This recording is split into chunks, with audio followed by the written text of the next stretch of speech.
오늘 본문은 구원받은 사람과 구원받지 못한 사람의 차이를 본질적으로 드러내주는 말씀입니다. 우리는 모두 하나님의 크신 사랑으로 구원을 얻은 사람들입니다. 그러기에 우리 구주 예수님을 사랑하고 하나님을 사랑합니다.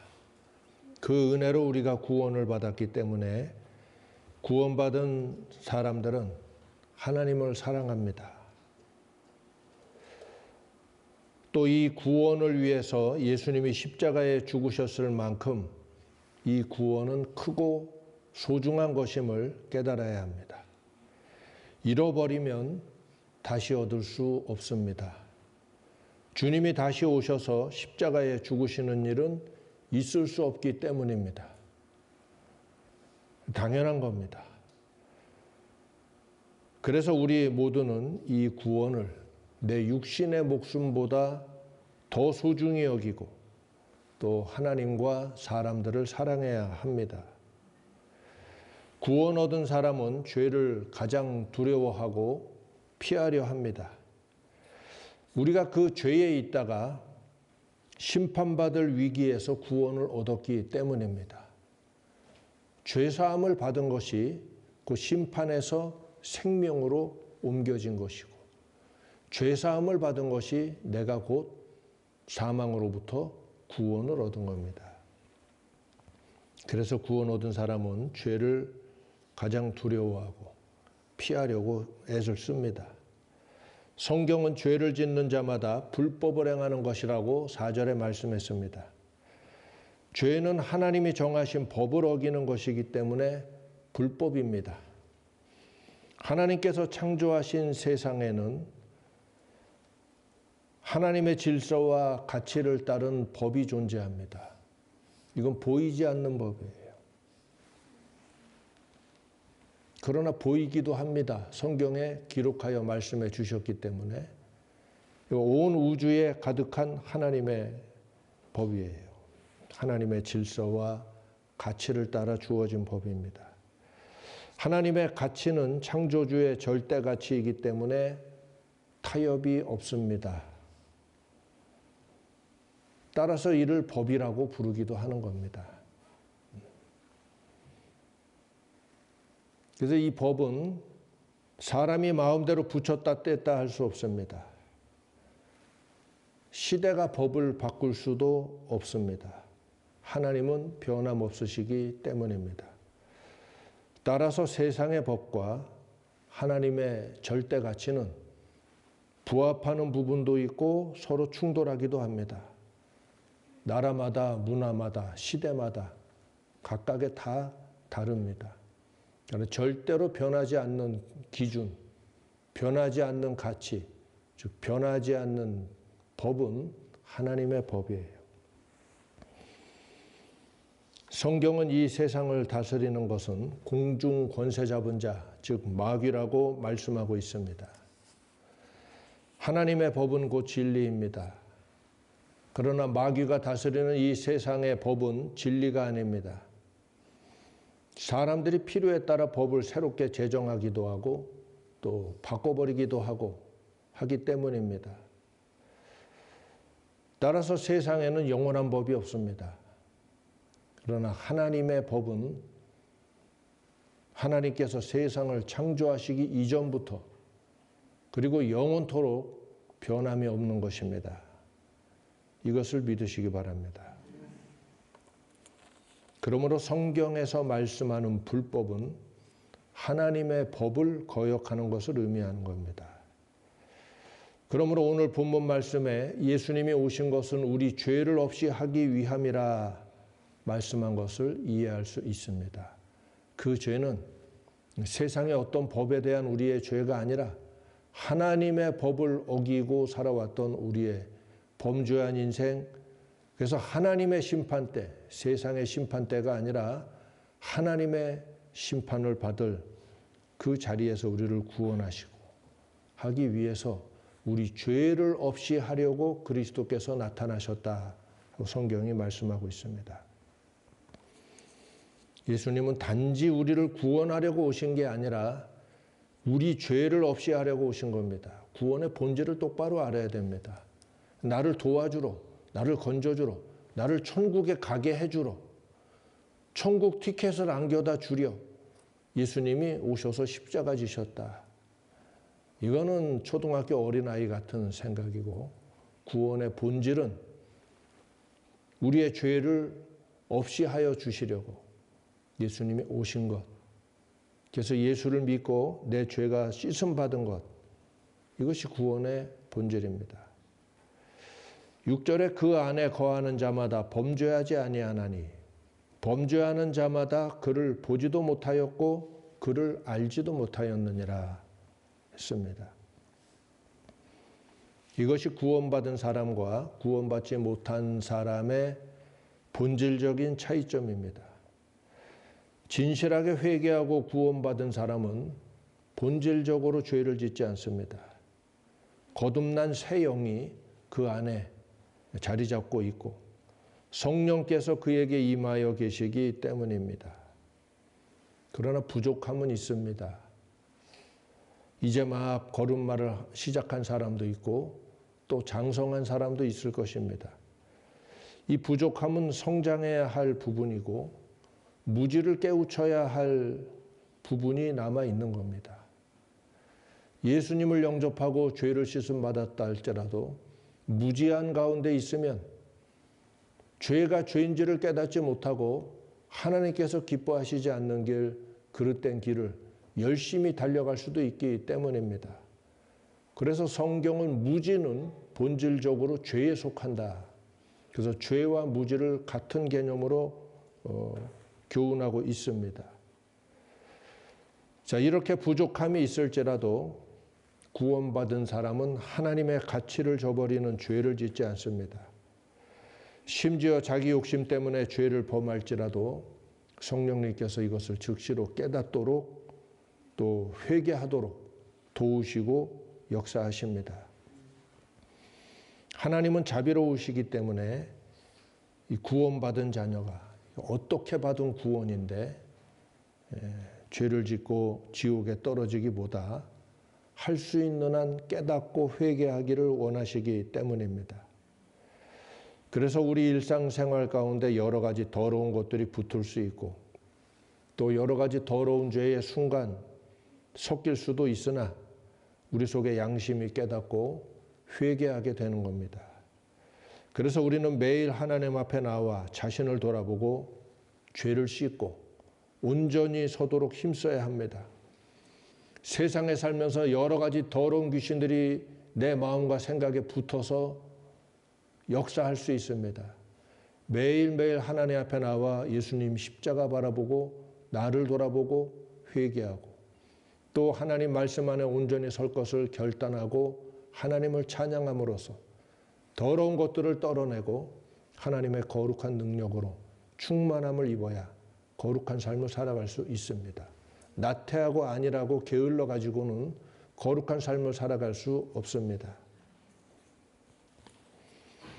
그래서 우리 일상생활 가운데 이러한 경건에 힘써야 될 필요가 있는 것입니다. 이렇게 우리는 매일 하나님 앞에 나와 자신을 돌아보고 또 죄를 씻고 온전하게 서도록 힘써야 합니다. 우리 안에 하나님의 씨가 그 속에 거한다 말씀하고 있기 때문에 여러분 안에 하나님의 씨가 거하는 줄 믿으시기 바랍니다. 구원받은 사람의 안에는 하나님의 씨가 들어와 거하고 있어요. 할렐루야. 예수님의 비유에서 이 씨가 결실하게 되는 생존 비율이 3분의 1임을 명심하시기 바랍니다. 그중에가 아니라 4가지 밭이죠. 길가에 떨어진 씨는 아예 심겨지지도 못하고 새들이 와서 주워 먹어버렸어요. 구원받지 못한 자들이에요. 돌짝밭에 떨어진 씨는 심겨졌어요. 가시밭에 떨어진 씨도 심겨져서 어느 정도 잘 자라기도 했어요.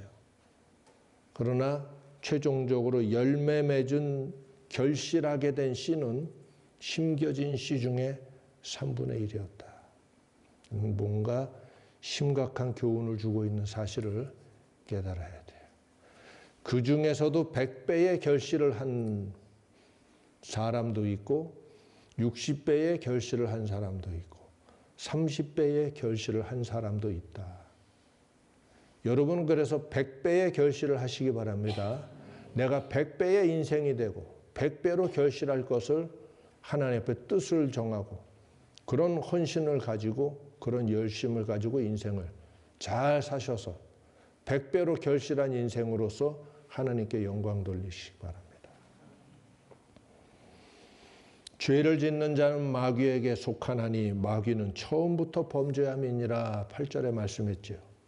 마귀의 시작이 죄였음을 밝히고 있습니다. 이때부터 마귀가 된 거예요. 천사장이었던 자가 이때부터 마귀가 된 거예요. 죄를 짓는 사람은 마귀에게 속했기 때문에 그러한 것이다 라는 말씀이에요. 또 하나님의 자녀라 할지라도 죄를 지으면 마귀에게 속합니다. 하지만 구원받았는데요. 이는 부분적으로 더러운 귀신들이 성도에게 들어와 달라붙는 거예요. 기회 있을 때 회개하시기 바랍니다. 그럼에도 불구하고 회개치 못하고 계속하게 되면 결국 하나님이 주신 생명의 씨가 죽어버리고 돌짝밭, 가시떨기에 떨어진 씨의 사례가 보여주듯이 하나님이 주신 씨가 결국 죽어버리기도 하는 비극적인 일이 발생한다. 그러면 마귀에게 점령당해 버리는 거예요. 성도가 죄를 범하면 더러운 영들, 더러운 귀신들이 들어와서 내 속에는 주의 영이 거하시기 때문에 들어오지 못하지만 몸에 들러붙어서 생각에 들러붙어서 번민하게 하고 병들게 하고 더러운 생각들로 자꾸 고민하게 하고 이런 일들이 벌어지게 되는 거예요. 죄를 지으면 마귀에게 속하나니 구원받은 자도 하나님이 회개할 기회를 주시지만 기회를 끝끝내 저버리게 되면 마귀에게 완전히 속해버린다. 성경이 말씀한 그대로 믿으시기 바랍니다. 성경이 말씀한 거에 덧붙여가지고 해석하는 신학을 믿지 마세요. 저는 말씀만 믿습니다. 한 번 구원 얻은 자는 절대로 이루어지지 않는다 하는 이론은 어느 부분에 대한 강조된 해설일 수는 있어도 성경은 구원을 잃어버리는 자에 대한 경고가 지속적으로 반복되고 있는 걸 깨달아야 돼요. 명심하시기 바랍니다. 죄를 누가 짓습니까? 마귀가 짓습니까? 이 농담인지 진담인지 이런 말을 하는 사람이 있어요. 이거 왜 이렇게 써? 그 마귀가 그랬네요.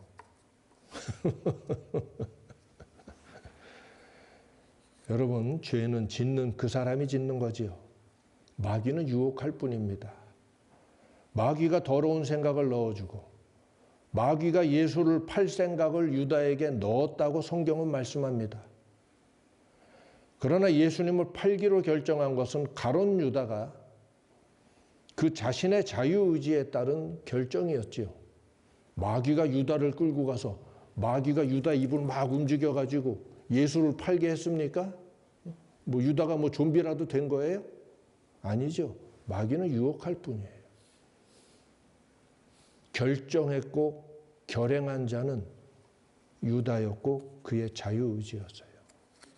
이게 죄의 속성입니다. 이처럼 마귀는 우리를 유혹할 뿐입니다. 우리의 자유의지가 죄를 받아들이면 죄를 짓는 겁니다. 이 단계에서 주의해야 돼요. 여러분의 결심으로 마귀를 대적해야 합니다. 세상의 거짓된 가치, 그릇된 가치를 대적해야 됩니다. 세상의 그릇된 철학을 대적해야 됩니다. 이 단계에서 여러분의 의지가 하나님의 말씀을 붙드느냐, 마귀의 유혹을 받아들이기로 결정하느냐에 따라서 운명이 달라지게 된다. 그리고 모든 책임과 모든 칭찬과 이것이 그것에 따라 본인에게 주어지게 될 겁니다. 그러므로 우리 자신이 스스로의 의지로 죄를 대적하기로 결단하고 성령의 음성, 하나님의 말씀을 따르기로 결정하면 우리는 얼마든지 죄를 이길 수 있는 겁니다. 이길 수 있는 줄 믿으시기 바랍니다. 우리에게는 예수 이름의 권세가 주어졌습니다. 구원받은 자에게는 예수 이름의 권세가 주어졌기 때문에 내가 예수의 이름으로 죄를 대적하고 하나님의 의, 하나님의 가치, 하나님의 말씀을 따르기로 결심하면, 선택하면 하나님의 말씀의 능력이 나를 도우시고 마귀는 떠나가게 되는 거예요. 마귀를 대적하라. 그리하면 너희를 피하리라. 구원받은 자들에게 주신 특권이에요. 우리는 대적하면 물리칠 수 있어요. 따라서 성도가 죄를 짓는다면 100% 내 죄예요. 속인 놈은 책임 없어요. 원래 사기꾼이 그러죠. 내가 뭐 그러라고 했지. 그렇게 통장 갖고 온 건 너잖아. 다 이러죠. 사기꾼들을 치고 책임져 주는 놈 있어요? 그러게 내가 그 한마디는 하긴 했잖아. 좀 위험하기는 한데 경고를 분명히 했잖아. 이 사기꾼들은 항상 이런 사탄의 종들이기 때문에 그래요. 그놈들도 귀신에 사로잡혀서 이렇게 사기치고 죄를 짓는 거예요. 마귀에게 사로잡혀 죄를 짓는 놈한테 또 당하는 놈은 또 뭐야? 마귀도 아니고. 마귀가 보이는 사람을 통해서 우리에게 유혹하는 게 가장 강력하죠. 속지 마시기 바랍니다. 깨어서 하나님의 의, 하나님의 말씀에 이 법도를 잘 지켜서 마귀를 대적하고 하나님을 가까이 하시기 바랍니다. 하나님을 가까이 하라. 그리하면 너희를 가까이 하시리라. 할렐루야. 내가 선택하는 매 순간. 이러므로 하나님의 자녀들과 마귀의 자녀들이 나타나나니 무릇 의를 행치 아니하거나 하는 자나 또는 그 형제를 사랑치 아니하는 자는 하나님께 속하지 아니하니라. 10절에 말씀했죠. 매우 중요한 말씀이에요. 우리 모두 이 말씀을 마음에 새겨 넣으십시다. 암송해야 돼요. 이러므로 하나님의 자녀들과 마귀의 자녀들이 나타나나니 무릇 의를 행치 아니하거나 하는 자나 또는 그 형제를 사랑치 아니하는 자는 하나님께 속하지 아니하니라.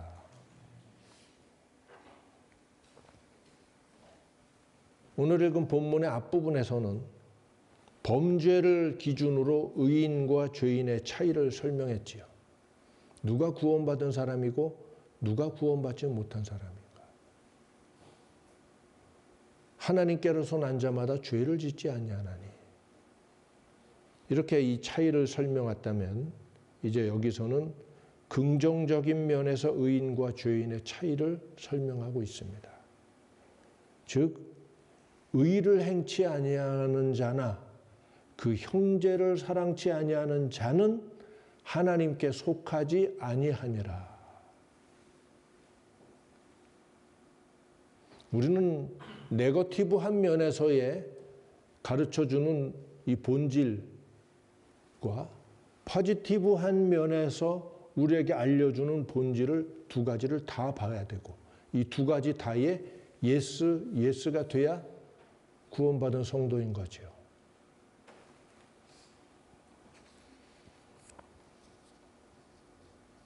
제데크, 내가 항상 강조하고 또 강조하는 절대 가치가 바로 제데크, 의입니다. 신약과 구약의 차이가 전혀 없는 절대 가치가 의입니다. 그리고 이 신약의 마지막 거의 클라이막스 부분에 있는 이 요한 1서에서 다시 한번 핵심을 말씀할 때 제데크를 말씀합니다. 의를 행치 아니하는 자나. 의인은 타협이 없습니다. 의인은 양보가 없습니다. 의를 양보하거나 타협해 준다는 것은 마치 하나님더러 보좌를 잠깐 좀 비키시죠. 여러분이 나한테 그렇게 말할 수 있어요. 내가 여기 앉아 있는데 목사님 그 좀 의자를 잠깐 옆으로 좀 치워 주시겠어요? 나한텐 부탁할 수 있죠. 사람이니까. 그런데도 그거 어렵죠. 내가 앉아있을 때는. 하나님더러 보좌를 잠깐 비켜주실래요? 조금만. 이런 놈이 우주간에 존재할 수 있습니까? 의를 타협하고 양보해 준다는 건 하나님더러 보좌를 잠깐 옆으로 옮겨달라고 요구하는 것 같은 거예요. 제데크와 미슈파트는 하나님의 보좌의 기초라고 말씀하고 있어요. 다른 어느 것은 양보하고 뭐 봐줄 수 있는 게 있을지 몰라도 하나님의 의와 정의는 타협할 수도 없고 양보할 수도 없어요. 감히 그 어느 피조물도 하나님에게 그 보좌를 조금 옮겨달라고 말할 수 있는 자는 아무것도 없어요. 심지어 하나님 앞에 가서 그 하나님의 보좌를 바라볼 수조차 없습니다. 누구도 하나님을 본 자가 없다고 성경이 말씀하고 있어요. 다만 보았다고 이야기한 사람들은 하나님께서 다른 형상으로 하나님의 존재와 임재를 나타내 주셨을 뿐이지 하나님의 실체를 본 자는 아무도 없어요. 이사야조차도 보좌 아래에서 성전 문집 안에서 그 영광을 보고도 화로다 나여 죽게 되었도다 하였을 정도입니다. 그러므로 의를 행치 아니하는 자는 하나님께 속하지 않는다고 여기 분명히 말씀하고 있습니다. 그 의는 곧 사랑입니다. 내가 옛날에는 이 둘의 관계가 잘 섞이지를 않아가지고 가장 큰 계명은 사랑인데 쉐마잖아요. 예수님도 확인해 주셨잖아요. 그런데 가장 절대 가치는 제데크와 미슈파트라고 말씀했거든. 이 관계가 어떻게 되는가 하는 이 신학적인 고민을 굉장히 오랫동안 했었는데 어느 순간 이렇게 물이 흘러 들어오듯이 자연스럽게 하나가 되더라고요. 사랑은 하나님의 본질이라고 오늘 읽은 요한 1서에서도 말씀하고 있어요. 하나님은 사랑이시니라. 할렐루야. 하나님 사랑이시니라. 하나님의 본질이 사랑이시라고. 할렐루야. 하나님은 사랑이시니라. 사랑을 지키는 게 의입니다. 이것을 고수하고 이것을 지키고 이것을 실행하는 것이 제데크입니다. 그래서 성경의 모든 율법은 하나님을 어떻게 사랑해야 하는가 그 길을 가르쳐 주는 거예요. 그리고 사람을 어떻게 사랑해야 되는가 그 길을 알려주는 게 성경의 모든 율법이에요. 그래서 그걸 의의 법이라고 말씀하고 있어요. 그럼에도 불구하고 하나님의 의는 본질적인 제데크는 우리가에게 알려준 모든 율법보다 크지요. 그 가운데 우리가 알아듣고 실천할 수 있는 걸 알려주신 거죠. 그래서 그건 행동을, 태도를, 방법을 알려주신 것일 뿐만 아니라 철학과 마음가짐과 신학을 알려주신 것이기도 해요. 그래서 단지 율법이라는 단어로만 규정할 수가 없어요. 그래서 이스라엘은 전통적으로 이걸 율법이라고 말하지 않고 토라라고 말해왔어요. 나중에 와서 다트라는 말을 쓴 거지. 그때부터 이제 법이 되는 건데 본래는 지금도 사용하고 있지만 이스라엘 사람들은 이 하나님의 우리가 율법이라고 하는 것들을 토라라고 이야기하고 있어요. 하나님의 가르치신 말씀이다 라는 의미예요.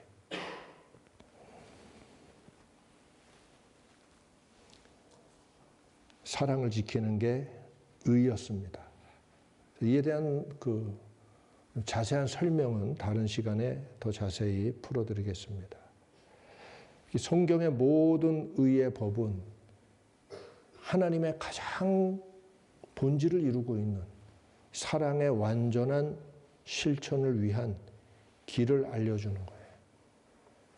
사랑의 길이 의의 법이고 토라와 계명들입니다. 우리가 세상을 떠나고 나면 바로 이 한 가지 기준에 의해서 주님께 신문을 받게 됩니다. 너는 의를 행하였는가? 너는 형제를 사랑했는가? 그리고 이 두 가지 질문은 한 가지 질문인 거죠. 사랑에 대한 질문이에요. 그 질문의 결과에 따라서 우리에게 주어질 영원한 천국의 상급과 영광의 지위가 결정될 것입니다. 개중에는 다행스럽게도 동시에 불행스럽게도 벌거벗은 것처럼 천국의 가장 낮은 곳에 간신히 들어갈 사람도 있을 겁니다. 휴, 죽을 뻔했다 하고 있겠죠. 천국의 가장 낮은 곳에서.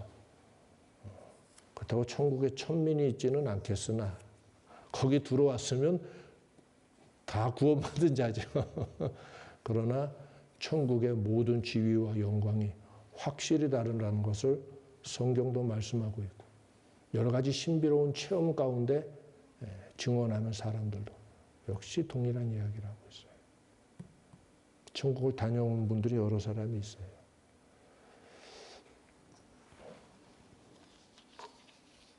오늘 말씀을 통해서 우리는 구원받은 하나님의 자녀들의 본질이 무엇인지 분명히 확인할 수 있습니다. 부정적인 측면에서는 범죄하는 여부였고 긍정적인 면에서는 의를 행하는 것과 형제를 사랑하는 데 있다 말씀했습니다. 그리고 이 세 가지 이야기는 결국 하나입니다. 형제를 사랑하는 것, 그리고 위에 계신 하나님을 사랑하는 것. 그걸 알려주는 게 율법이었던 거예요. 그걸 알려주는 게 토라의 모든 말씀이에요. 성경의 모든 율법은 하나님 사랑하는 것과 이웃을 어떻게 사랑하는 것에 대한 가르침과 기준, 철학을 알려주는 거예요. 그대로 살아가라는 거예요. 따라서 구약의 율법은 복음주의 시대의 신약의 교인들에게 필요할까요? 안 필요할까요? 복음만 가지고는 복음을 다 이해할 수 없어요. 복음만 가지고는 복음으로 사는 법을 알 수가 없어요. 하나님이 이 생명의 말씀 66권을 우리에게 보존하여 주신 게 큰 은혜입니다. 이 말씀은 창세기 1장부터 계시록 마지막 장까지 나에게 생명을 주고 그리고 생명의 문에 가장 승리롭고 성공적으로 도착할 수 있는 그 길을 알려주는 귀한 가르침, 교훈의 말씀이다 하는 사실을 깨달아야 돼요. 전도만으로는 부족합니다. 전도만으로는 부족해요. 아까 처음에 뭐라 했습니까? 뿌려진 씨 중에 얼마가? 3분의 1만이 결실했어요. 심겨진 씨 중에 이렇게 해야 되겠지. 뿌려진 거로 치면 더 많으니까. 심겨진 씨 중에 3분의 1이었구나. 두렵다. 그런데 그 중에서도 100배가 있고 60배가 있고 30배로 결실을 했구나. 여러분은 얼마큼 결실하고 싶어요? 100배로 결실하시고 옆에 사람 보고 100배로 결실합시다. 100배로 결실하세요. 100배로 결실하세요. 나도 그렇게 힘써야 되고 후회함이 없을 거예요. 그러지 못한 사람은 그때 가서 아주 영원히 아쉬움이 남을 거예요. 좀 더 잘할 걸, 좀 더 헌신할 걸, 좀 더 목숨 걸고 나갈 걸 할 겁니다. 자, 여러분 어디에 속합니까? 하나님 편에 속해야 되겠죠. 오늘 이 명확하고 분명하게 가르쳐 주신 이 말씀을 통해서 우리 자신을 진단하고 모두가 다 예수님을 구주로 모셔드리고 영생의 나라에 들어가시기를 주의 이름으로 축복합니다. 우리 기도합시다. 하나님 아버지, 이 세상, 헛된 세상, 짧은 세상 잠시 살아가는 인생으로서 하나님을 알게 하시고 복음을 만나게 하시니 감사합니다. 100배로 결실하는 인생 되기 원합니다. 이를 위하여 희생하고 헌신하고 이를 위하여 하나님 앞에 나를 드리기를 원합니다. 결단하면서 우리 입술로 기도하십시다. 인자하신 아버지 하나님, 우리의 의지와 우리의 결정, 우리의 인격이 이 세상 마귀의 유혹